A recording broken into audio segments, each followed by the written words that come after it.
Hello everybody, welcome to the new wedding series, and in this video I'm going to cover the calm and chaos before the festivities began. Starting off with chapter 1 where the pre-wedding blessings were taken in one of the oldest cities of the world, Banaras. And very unpopular opinion guys, I did not vibe with the city. I know, shockers, right? But I don't know if it was the hype of the city that was in my head created by internet famous spiritual people or what, but the expectation versus reality hit really hard. I mean, it could be for the fact that I visited in peak summer month and that it was super crowded on top of it, but there were little children shitting on the streets that led to the ghat, and the stench was overpowering. I personally could hardly focus or properly pray while Ganga Aarti because it was just so damn loud. People were pushing one another to get a better view, video calling their family and talking on top of their lungs to them. My favorite moment of the trip only came the next day when we went to see the sunrise, which we missed, but the boat ride was really peaceful and calm with few oddly funny interactions as well. Oh, कितना soft है. कौन? ये सब ऐसे ही रहता है. सारे घोड़े बादल की होते हैं. How's your experience? I'm happy, peaceful, and water is good. The other enjoyable thing happened to be our breakfast, and it was not that healthy, but it was so freaking good. Of course.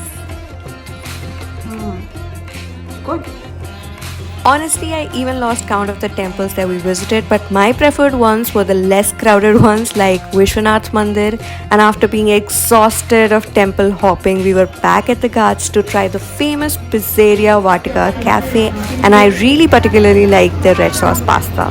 The next day we went to Ramnagar Palace, which was in quite a bad shape, and I would have loved to have a peek inside of the palace, but I guess it's better that some doors remain closed in the benefit of preservation.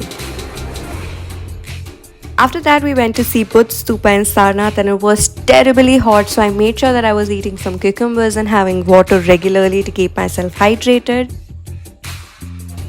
Post that, we also did some shopping and secured some Banarsi silk saris and were off to more temples. Truth be told, most of the people we encountered in Banaras were a little weird, from the rickshawalas to pujaris to shopkeepers. Like, all they cared about was making money off of people who are simply coming to offer their prayers. I mean, I also get it that it is their business and livelihood, but that stripped away a lot from the spiritual bit of the experience.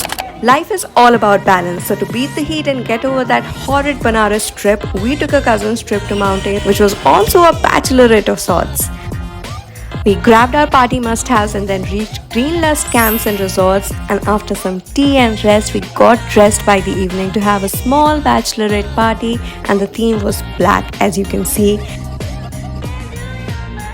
And also, to let you in on some internal thoughts, there were moments when I was holding back my tears because I was just so happy to see a couple so much in love and seeing how lucky my brother got. Next day, we hired a guide and he took us in and around Nainital. Starting off with kayaking in Satpal, it was quite an inexpensive affair.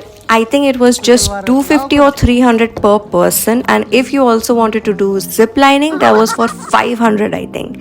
All in all, it was a really nice experience. Not a lot of people were there, so make sure to experience that activity if you're there. Next up, I tried paragliding for the first time a little ahead of Bhimtal. It costed me around 2000 rupees and it was a very average experience. I think I was only airborne for around 2 or 3 minutes, which is really less. So for 2000 rupees, I think you can safely skip this activity. And later on that evening, we lazed around near Naukuchiatal and we had some snacks. We also met some cute furry dogs and the food was amazing there. And by the end of the trip, of course, I got sick because my immunity cannot pull through for shit. But all in all, it was an amazing experience, and that's all for this video. Don't forget to tune in for the next one where I will break down the major wedding prep that goes down.